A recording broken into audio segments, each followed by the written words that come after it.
Welcome to our Lion Talk. It is also a feed day.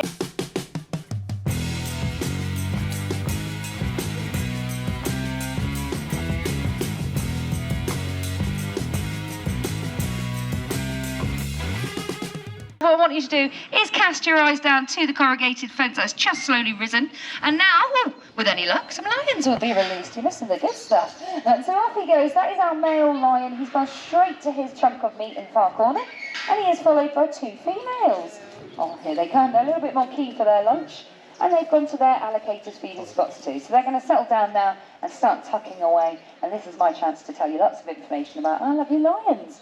So hello everybody, my name's Rianne, I'm one of the rangers here. I'm going to be telling you all about these guys.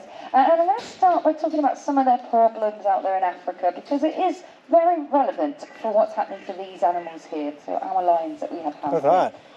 Oh, Samira's moving hers. So I will tell you their names very quickly. Down in the far corner, it's like a boxing match, is Boss. He is the male lion and he is also the boss of this enclosure, I'll be honest. And then up at the top, he's just about to do a great jump. Let's watch her go. She makes this look effortless. Oh, she's umming and ahhing about that. She's not sure. She might just settle there. Yeah, that makes sense. So that is Samira, who's got her lovely chunk of meat up there on that podium. And then just at the front of the enclosure, so just by me here, is our lovely Amali. So Boss Samira... Mainly because they are seen as an apex predator, which they are, of course. And of course they are a huge threat to their family, their livelihood, as well as their own safety. And so lots of problems for lions at the moment because they are seen as a pest. So a lot of the shootings or a lot of their demise will come from the locals retaliating to the fact that they are actually eating their livestock or predating on the livestock. And so it is all about working together, working in harmony to make sure that we can coexist nice and calmly without worrying about your life. And so other than that, there is the illegal wildlife trade. A lot of the times these guys are hunted for bones or fur and things like that. The ornamental trade, the medicinal trade, and in addition to that, they've also got the illegal wildlife trade, human encroachment and habitat loss. So lots of problems for these guys at the moment, but there is hope. And I want to talk about the hope, because back in the 1960s there was about 100,000 African lions. As we stand here today, there is about 22 to 23,000 lions. Now that is a huge decline. It's about 750 losses in the last, so 750,000, sorry, losses in the last 60 years. And so at this rate, we're not looking at another 60 years without lions. We've only got about 20, if that. And so, of course, this is a concern for scientists and conservationists alike. And so, like I said, there is hope, and it comes in the form of all of you guys. So everybody that came here today, who's standing here around this enclosure, I just want to say a huge thank you and well done, because it is thanks to you, you've been instrumental to their conservation. It's thanks to you coming to places like zoos, protected area, wildlife sanctuaries, that you are actually contributing to their conservation of all of the projects that we have running in situ and ex situ. So they're the ones that we have out there in Africa at the moment, and the ones that we're running here at Newquay Zoo, and I just want to say again a huge thank you and well done. In addition to that, the IUCN, that's the International Union for Conservation of Nature, they are working very closely with the local people and the lions to ensure that they can harmonise the way that they coexist. So providing them with better materials to protect their livestock, so boma-proof or predator-proof bomas. In addition to that, little radios, equipping them with radios so that they can track the movements of the lions and let other farmers know and other locals know where they might be in the area. So lots of good stuff. Oh, she did go for it. Off she goes. She jumped up there. She lost half of her fluff with it. And that is all of the natural food that we've left, or all the natural bits that we've left on that food. And I will give you a chance to find out what they're eating. In fact, I'm going to give you that chance now. So if you do want to know what our lions are dining on today for their lunch, I'm going to need to see as many of you with your hands in the air, like you just don't care as possible, because if I don't see more than half the audience with hands up, I'm not allowed to tell you. Oh, look at you, like you gory bunch. Like that. Okay, no, I didn't have to twist any arms there. My kind of people, I like that. Bunch. Okay, so if there was anybody that didn't pop their hands up and you really don't want to know, this is the time to just put those fingers in your ears, hum a little tune to yourself preferably, and I'll get this done as fast as possible, because we are all animal lovers here. But remember, this is the circle of life. So we feed our lions here the best form of prey that we can offer them in the UK, the most naturalistic form of prey that we can offer them here in the UK. And as an apex predator, a bit of a clue, one of their favourite forms of prey out there in Africa would be a zebra. Now all you need to do is take those black and white stripes off the zebra, envision an animal that we have quite a lot of here in the UK, and you will have the animal. And I will just tell you, it is wild Dartmoor pony, to be precise. Oh. This is where I get sad looking faces and I avoid eye contact.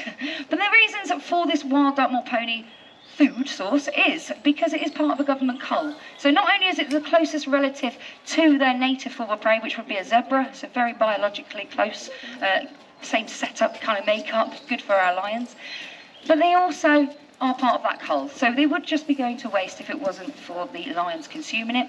And what they'll do is actually cull the less hardy, the weaker, the more vulnerable individuals up there on the moorlands. They will then send half of that meat off to carnivore species across the globe, mainly locally. And then the other half of that meat will actually get sent off to France for humans, so human consumption as well. So it is not going to waste at all. It is fully getting used. And this is all to do with our native ecology as well. So the ponies up there, they are now overpopulating, they're causing havoc to our native ecology and also having an impact on our native species as well. So it is just to ensure that numbers are controlled up there, our lions will get fed, and that we're ensuring that there's only a healthy, hardy, native bred group of ponies up there in the moorlands. Oh, Marley looked at you a little bit too much then, Callie, I didn't like that.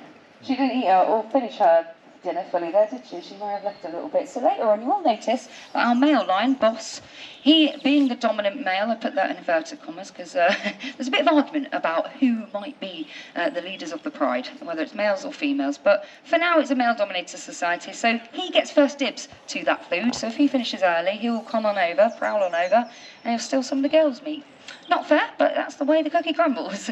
Now, who's doing all the hard work when it comes to hunting or feeding? Can we have a little vote? Hands up if you think it's the boys doing all the hunting. All right, like this. Hands up then if you think it's the girls doing all the hunting. Absolutely, again, just like the meerkats. They are doing a lot here. And so the females will do about 90% of all of the hunts, and they do work together in order to make sure it's a successful hunt. And the boys will do about 100% of all the benefits. So they get all the rights to that food. If they decide that they're going to let the ladies eat, they might get a chance, but if they decide they're not, then they will eat the whole carcass. And that is just, like I said, the way the cookie crumbles for these lions. Very unfair, but it sounds familiar. Moving swiftly on. And so these here, we have a family group here. So if you also just mention the feed, we don't feed them every day, so it's quite lucky that we're getting to see a feed. They have 5 days that they feed and 2 essential non-feed days of the week. So we managed to miss those days, luckily. And that is just to replicate the natural occurrences of what's happening in Africa, because African lions, they don't get to eat every day. They've been very lucky to get a successful hunt once a week, in fact. And an African lion can go a full 28 days without any food whatsoever. So because of this life factor, we have to take that into consideration and not overfeed them, otherwise we would end up with very round lions in here. Talking of round things, you're probably wondering what that huge bull-looking thing is there. Well, I'll come to that because I was just about to tell you the family. And so they are a brother and 2 sisters here in this enclosure, Boss, Samir and Amali. They were all part of the same litter, and they were all born at Longleat Safari Park 10 years ago now, so they're 10 years old. And they were all born to a male lion named Hugo.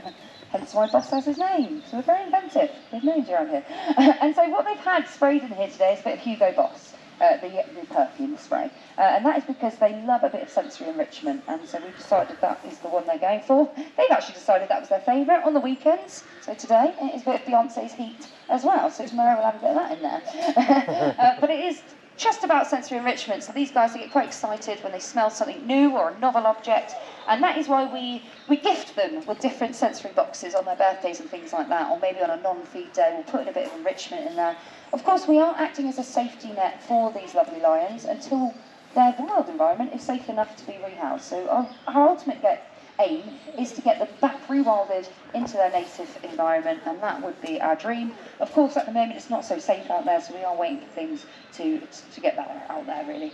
But while we are acting as a safety net, we want to make sure that they are entertained physically and mentally, that they are having the best life that they could have, because let's face it, this isn't their natural habitat. And so we offer them lots of different forms of enrichment, sensory being one of them. We'll also use some of the herbs and different spices that we have around here at the zoo as a nice bit of sensory enrichment, and also bedding, hay, straw from the savannah area, things like that. So that contains all of the prey-like smells of an African lion. We've got the Inyala, the zebra and the wildebeest that all go into that enclosure, not physically, just the smells. And that really excites these guys. When it's not a sensory enrichment, they will play with massive footballs. So these are the original Three Lions, but the better Three Lions of England. And they are doing great with their exercise regime. So what they'll do is take one of these balls. They've got about 3 of them in there. They're called boomer balls officially. You will find these in the pet shop for your dogs, domestic animals, things like that. But probably not that big. And so what they'll do is run around this enclosure with that massive boomer ball, hitting it against the side of the enclosure wall, and they will just pick up speed as they go along. And it is quite wonderful to watch 3 lions have a match of football, I will be honest. But it was a bit of a trial and error process with those balls there, because we did go to a pet shop and asked what would be suitable, and the pet shop owner told us that a typical size boomer ball, which is this, would be suitable for 3 African lions, because apparently it's made out of indestructible material, Fibber, because about 3 hours after putting one of these in there, this thing is what we had to retrieve from their enclosures. So as you can see, we really underestimated our lovely lions. The sheer strength, power and size of them. It is actually a bit of a crash helmet or a plaster strainer if anybody needs one. We've got little manufacturers of them in there. So I bring this along just to show you the sheer size, power and strength of an African lion, really, because like I said, we did underestimate them, and we've upped our game quite a lot since these days. But there are a couple of scratch marks, holes, teeth marks, things like that. Just really impressive, and you can see a perfect size of a canine tooth, or the size of our male lion's canine there, and it's about 10 centimetres long, about your index finger, one canine tooth, so that's quite interesting to look at. And as you can see as well, they've squashed this ball just with their sheer strength, and that was one of the girls actually, she just squashed it with her paw. You can actually see where her nails went in there as well, so really impressive. Also another great example as to why we don't go in there with them at feeding time, or any other time for that matter. And so that's another form of enrichment we'll offer them, and we do also enrich them with different foods as well. So they don't just get horse meat every day, day in, day out. They will also get a deer leg that might be attached to a blood bag, which is a frozen bucket of frozen bucket of blood. Sorry, it sounds gross, but it is lovely to them. On a very hot day, we'll offer them, he's howling. Oh, she hasn't noticed he's creeping behind her.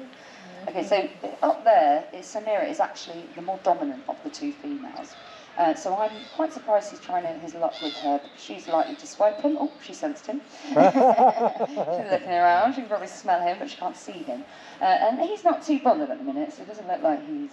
He's looking. I spoke too soon. So this could be a little bit of an argument here. It's always fun, adventurous, but of course they are brothers and sisters. So what do you expect? So we do get a sibling argument. No, we don't. See, she's grabbed it, she's left. Oh, she dropped it. Unlucky. Unlucky. It's a bit slippery up there today because of the rain, so that's a bit of a dangerous move. See if she can save it. She hasn't got it. He's got it. Clicked on that she dropped it. Okay. Nobody mentioned intelligence with males. You'll find it in a minute.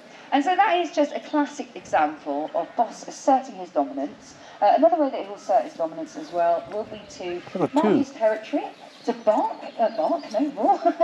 Later on he'll start his roaring, and that can be heard up to about 5 miles away. Where did it drop to? Or he's not as good as that as his sister is. Over this way. It came on the other side. Click on. He'll click on. But a great example there of how dominant Boss really is. And she was very brave there to grab her meat and try and do a runner. Look at that, look. Tried to take his meat. Oh, look at that. Bit of a mistake to make that one. So there you go, a bit of action there for you guys, which is always exciting. I think Amali knows her place. She is making a quick dart for it, or was that Amali? Okay, so as I was saying, another few ways. A little boat. Sorry, it's snake. Little snake. You've got to be careful. That's mine. Look, he's giving up meat. He had to sacrifice that. I thought you were supposed to be a man. Did anybody see why that's happened? Did anybody see why he's not let her have that meat? No. Oh, so he had a special cuddle with her. And now it's been set, yeah. You want a cigarette now? That's her cigarette. His cigarette's between his legs. Yeah, just disgusting. Terrific, old man. That's funny. I've got to say that. His territory or assert his dominance. They love each other really, see? It's all love now. Is to spray, and I'm giving you a little warning of this because I have seen quite a few members of the public be completely drenched by his spray. So we've got 2 main spray zones, one over by this palm tree here and one on the left hand side by that palm tree. And don't say I haven't warned you. He does give you his own little warning. He usually wraps himself up against the enclosure side, gives a little turnaround, very slow turnaround, with his tail high in the air, showing you his glorious end, and that is your cue to get out of there very fast. So that is just a little bit about our lovely lions. I'll leave you to enjoy the rest of the feed and maybe a few sibling arguments. Oh, come closer. But any questions you've got, please feel free to ask me. I'll be hanging around at the end of the school to answer you've got. Other than that, guys, thank you for listening, and I hope you have a wonderful visit here at Newquay Zoo today. Thank you for coming along to meet our animals. We do hope to see you back here in the future. Take care. Whee! He's off again. He's off again. Thank you, guys.